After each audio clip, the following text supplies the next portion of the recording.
هل جزاء الإحسان إلا الإحسان۔ اب اللہ تعالیٰ نے موسیٰ علیہ السلام کو نجات دے دی، آگے میدان میں پہنچ گئے، میدان میں قوم کو چھوڑا اور جلدی سے اللہ تعالیٰ کی ملاقات کے لیے طور پہ جاتے ہیں، کوہ طور پہ۔ اللہ تعالیٰ نے وہاں پہنچ کے فرمایا وَمَا أَعْجَلَكَ عَنْ قَوْمِكَ يَا مُوسَىٰ، اے موسیٰ علیہ السلام تو اپنی قوم سے جلدی ان کو اس طرح کر کے جلدی میں چھوڑ کے کیوں آ گیا ہے؟ قَالَ هُمْ أُولَٰئِ عَلَىٰ أَثَرِي، موسیٰ علیہ السلام نے کہا کہ وہ میرے پیچھے ہیں، میرے پیچھے پیچھے ہیں۔ وَعَجِلْتُ إِلَيْكَ رَبِّ لِتَرْضَىٰ، اے اللہ میں تو تیری طرف جلدی اس لیے آیا ہوں کہ اللہ تو خوش ہو جا، تو خوش ہو جا۔ موسیٰ علیہ السلام نے سمندر پار کرنے کے بعد وہاں قوم کو چھوڑا اور کوہ طور کی طرف چل پڑے، شوق ملاقات میں، اللہ تعالیٰ سے بات چیت کرنے میں۔ اللہ تعالیٰ نے فرمایا قَالَ فَإِنَّا قَدْ فَتَنَّا قَوْمَكَ مِن بَعْدِكَ، کہ اے موسیٰ تیرے جانے کے بعد تیری قوم کو آزمائش میں ڈال دیا گیا ہے۔ وَأَضَلَّهُمُ السَّامِرِي، اور سامری نے انہیں گمراہ کر دیا ہے۔ سامری نے قوم کو اللہ تعالیٰ نے آزمایا، آزمائش میں ڈالا تو سامری انہیں گمراہ کر چکا ہے۔ فَرَجَعَ مُوسَىٰ إِلَىٰ قَوْمِهِ غَضْبَانَ أَسِفًا، موسیٰ علیہ السلام اپنی قوم کی طرف واپس آئے انتہائی غصے میں، غضبان اسفا، غضبناک ہو کے اور افسوس کرتے ہوئے۔ قال یا قوم الم یعدکم ربکم وعدا حسنا، اپنی قوم سے کہا میرے قوم کے لوگوں کیا رب نے تم سے اچھا وعدہ نہیں کیا تھا؟ وعدہ تھا کہ میری عبادت کرنا، میرے علاوہ کسی کی عبادت نہیں کرنا، کیا تم سے وہ اچھا وعدہ نہیں تھا؟ افطال علیکم العہد، کیا کوئی زیادہ لمبا عرصہ گزر چکا ہے؟ ابھی تو تم نے اپنی آنکھوں کے سامنے فرعون کو غرق ہوتے ہوئے دیکھا ہے، ابھی تو سب کچھ ہوا ہے۔ ام اردتم ان یحل علیکم غضب من ربکم، یا تم یہ چاہتے تھے کہ تمہارے اوپر تمہارے رب کا غضب ہو جائے؟ فاخلفتم موعدی، اس لیے جا کے تم نے اس میرے وعدے کی اور یعنی اس سے جو ہے وہ پھر گئے ہو کہ میری یعنی اس سے جو ہے وہ وعدے سے جو ہے وہ میرے اس خلاف ورزی تم نے کر دی ہے۔ قالوا ما اخلفنا موعدک، قوم نے کہا ہم نے تیرے وعدے کی کوئی خلاف ورزی نہیں کی ہے۔ بملکنا، قالوا ما اخلفنا موعدک، کہ ہم نے جواب دیا کہ ہم نے اپنے اختیار سے تیرے وعدے کے خلاف کچھ نہیں کیا ہے، یعنی ہم نے اپنے اختیار سے نہیں کیا، ہم سے غلطی ہو گئی یا ہم اس میں مضطرب ہو گئے تھے۔ وَلَكِنَّا حُمِّلْنَا أَوْزَارًا مِّن زِينَةِ الْقَوْمِ، لیکن ہمارے پاس وہ فرعونی قوم کے کچھ زیورات تھے، کچھ زینت تھے جو ہمارے اوپر بوجھ بنے ہوئے تھے۔ یہ قوم ایسی تھی کہ جب فرعونیوں کے پاس رہتے تھے تو فرعون اپنے زیورات ان کے پاس آ کے بطور امانت کے رکھتے تھے کہ اگرچہ یہ ہمارے غلام ہیں لیکن یہ امانت دار ہیں۔ اس وقت یہ مظلوم قوم تھی نا، تو بڑے امین بھی بنے ہوئے تھے، تو ان کے پاس رکھے۔ جب یہ راتوں رات وہاں سے نکلے مصر سے، دریا میں پہنچے، تو جو کچھ ان کے پاس تھا سب اٹھا کے لائے، تو وہ سارا کا سارا ان کے پاس تھا۔ اب وہ سارا کا سارا زیور اس کو جو ہے وہ ڈالا، اس کو سامری نے جو ہے وہ ان سے لیا اور ان سے کہا کہ اس کے بدلے تمہیں جو ہے یہ دیتا ہوں وہ دیتا ہوں۔ فَقَذَفْنَاهَا، ہم نے اسے جو ہے وہ ڈال دیا۔ فَكَذَلِكَ أَلْقَى السَّامِرِي، ڈال دیا، اسی طرح سامری نے بھی ڈال دیے۔ اب سامری نے بھی اپنا زیور سارا کا سارا، سامری بھی تھا، اس کے ایک شخص کا نام ہے جو موسیٰ علیہ السلام کی قوم میں تھا، تو اس نے بھی اپنا سامنا کو ڈالا، اور وہ ایک کاریگر تھا، اس نے پورے کے پورے زیور کو لیا اور اس سے جو ہے وہ ایک بیچڑا سا بنا دیا، ایک گائے کا بچہ جو ہے وہ بنا دیا، اور اس کو اس طرح کر کے بنایا کہ اس کے اندر سے جب ہوا گزرتی تھی تو اس کی ایک آواز سی بن جاتی تھی۔ فَأَخْرَجَ لَهُمْ عِجْلًا جَسَدًا لَهُ خُوَارٌ، تو اس نے بنا دیا ان کے لیے عجلاً، ایک بیچڑا، جسدن اس کا جسم، لہو خوار، جس کی آواز تھی، اور الٹا آگے سے اس نے کہا سامری نے فَقَالُوا هَذَا إِلَٰهُكُمْ وَإِلَٰهُ مُوسَىٰ، یہ تمہارا اور موسیٰ کا معبود تو یہ ہے۔ فَنَسِيَ، تو موسیٰ علیہ السلام تو بھول گئے ہیں، موسیٰ تو بھول گیا، اس کا خدا تو یہ ہے۔ اولا یرونا، اللہ تعالیٰ نے فرمایا کہ یہ دیکھتے نہیں تھے کہ یہ معبود تو ان کو کسی بات کا جواب ہی نہیں دیتا۔ اولا یرونا اللہ یرجع الیہم، کہ وہ یہ گمراہ لوگ یہ بھی نہیں دیکھتے تھے کہ وہ ان کے کسی بات کا جواب ہی نہیں دیتا۔ اللہ یرجع الیہم قولا ولا یملک لهم ضرا ولا نفعا، اور وہ تو ان کے کسی نفع نقصان کا مالک ہی نہیں ہے۔ لیکن قوم اندھی، اس کو آواز نکلتی اور اس کو پوچھنے لگ گئے۔ وَلَقَدْ قَالَ لَهُمْ هَارُونَ مِنْ قَبْلُ، اور ہارون علیہ السلام نے جو انہیں تھا انہوں نے کہا یا قوم انما فتنتم بھی، اے میری قوم کے لوگوں تمہیں اس میں فتنے میں ڈالا گیا ہے۔ وَإِنَّ رَبَّكُمُ الرَّحْمَنُ، اور تمہارا رب رحمان ہے۔ فَاتَّبِعُونِي وَأَطِيعُوا أَمْرِي، میری اتباع کرو، تمہارا حقیقی رب رحمان ہے، میری اتباع کرو اور میری بات مانو۔ وَأَطِيعُوا أَمْرِي قَالُوا لَن نَبْرَحَ عَلَيْهِ عَاكِفِينَ حَتَّى يَرْجَعَ إِلَيْنَا موسیٰ، آگے سے کہنے لگے کہ موسیٰ علیہ السلام جب تک واپس نہیں آتے تب تک تو ہم اس کے مجاور بن کے اس کی پوجا کرتے رہتے ہیں۔ عاکفین، ہم اس کی پوجا کرتے رہتے ہیں جب تک کہ موسیٰ واپس نہیں آتے۔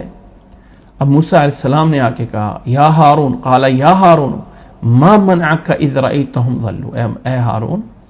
جب یہ گمراہ ہو رہے تھے تو نے ان کو منع کیوں نہیں کیا؟ ما منعک اذ رأیتہم ضلوا اللہ تتبعنی، کیا تم میری بات نہیں مانتے تھے؟ افعصیت امری، کیا تو نے میرے حکم کی نافرمانی کی؟ قال یا ابن امہ، موسیٰ علیہ السلام نے ہارون علیہ السلام نے بڑے احترام سے کہا یا ابن امہ، اے میرے بھائی،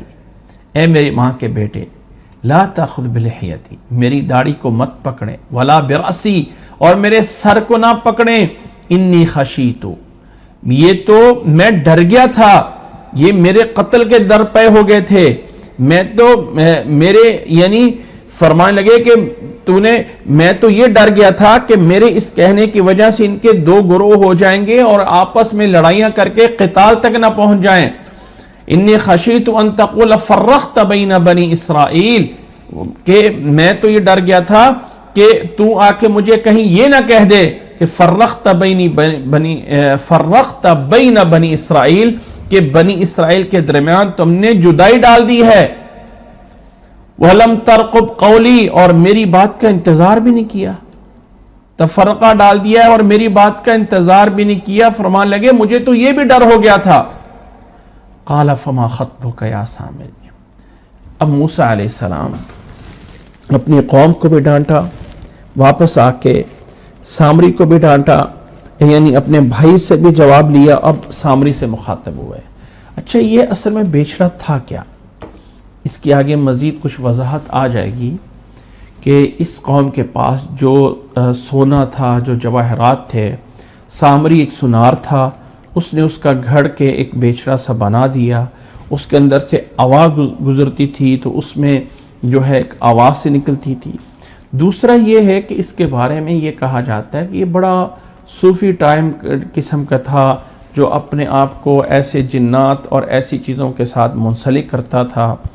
جب موسیٰ علیہ السلام اور اس کی قوم اس دریا سے گزرنے لگے تھے تو جبریل علیہ السلام بھی گھوڑے پہ گزرے تھے، تو اس نے اس گھوڑے کی جہاں جہاں اس نے دیکھا تھا باقی لوگ خیال نہیں کر رہے تھے، یہ سمجھ گیا تھا کہ یہ گھوڑے پہ گزرنے والا کوئی اللہ کی طرف سے بھیجا ہوا فرشتہ ہے، تو اس نے وہاں ان نشانات کی مٹی اٹھا کے اپنے پاس جمع کر لی تھی، اور جب یہ بیشرا بنایا تو اس پر وہ مٹی ڈالی، اس مٹی میں خاصیت یہ پیدا ہو گئی تھی،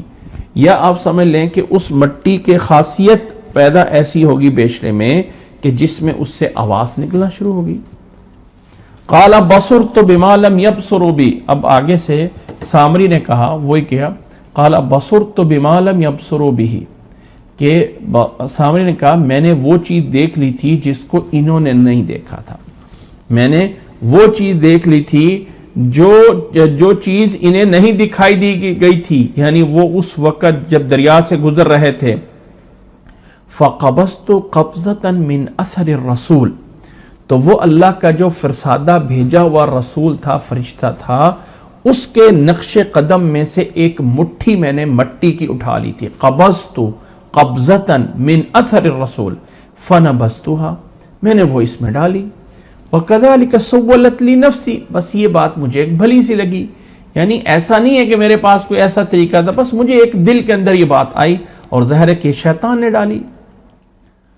اب باقی لوگوں کی سزا کے بارے میں جنہوں نے بیشرے کو معبود بنایا تھا، ان کی سزا کے بارے میں پیچھے سورۃ بقرہ میں بولا گیا ہے کہ اب توبہ یہ کہی گئی تھی کہ اے بنی اسرائیل لوگوں، تمہاری توبہ اب اس طرح کر کے قبول ہوگی کہ تم ایک دوسرے کو قتل کرو جنہوں نے بیشرے کو معبود بنایا ہے۔ لیکن سامری کی سزا کیا تھی؟ اس کو کہا کہ اب نکل جا، اب اسے جو ہے وہ نکل جا یہاں سے، فَاذْهَبْ فقال فَاذْهَبْ فَإِنَّ لَكَ فِي الْحَيَاةِ أَن تَقُولَ لَا مِسَاسَ، کہ تجھے جو ہے وہ ایک بیماری جو ہے وہ لگ جائے گی اور تیرے پاس کوئی بھی قریب آئے گا تو یہ اسے کہے گا لا مساس، مجھے چھونا نہیں ہے، چھونا نہیں ہے، کہ جو اس کو بیماری لگی ہے وہی بیماری جو ہے وہ آگے دوسروں کو لگ سکتی تھی، یعنی اسے جو ہے کوئی اچھوت کی ایسی بیماری لگ گئی کہ یہ دوسروں سے الگ دور دور ہی بھاگتا رہا، اور فرمایا وَإِنَّ لَكَ مَوْعِدًا لَن تُخْلَفَ، یہ تو دنیا کی سزا ہے نا،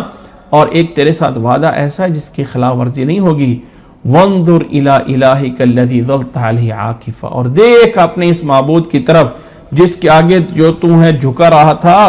اس کو جو ہے وہ دیکھ اپنی معبود جس کے اوپر تو نے اعتکاف کیا ہوا تھا، لَنُحَرِّقَنَّهُ، ہم اس کو جلاتے ہیں، ثُمَّ لَنَنْسِفَنَّهُ فِي الْيَمِّ نَسْفًا، پھر ہم اسے ریزہ ریزہ کر کے پانی میں اور سمندر میں جا کے پھینکیں گے۔ فرمایا انما الہکم اللہ الذی لا الہ الا ہو، سوائے اس کے اور کچھ نہیں، تمہارا معبود صرف اللہ ہے، لا الہ الا ہو، نہیں ہے کوئی معبود اس کے علاوہ، وسع کل شیء علما، ہر چیز پہ اس کا علم حاوی ہے، ہر چیز پہ وہ اپنے علم کے ساتھ ہر چیز سے وسیع ہے، ہر چیز کو اپنے گھیرے میں لیے ہوئے ہے۔ کذالک نقص علیک من انباء ما قد سبق، یہ سارا واقعہ بیان کرنے کے بعد اللہ تعالیٰ نے فرمایا کہ اے نبی محمد صلی اللہ علیہ وسلم،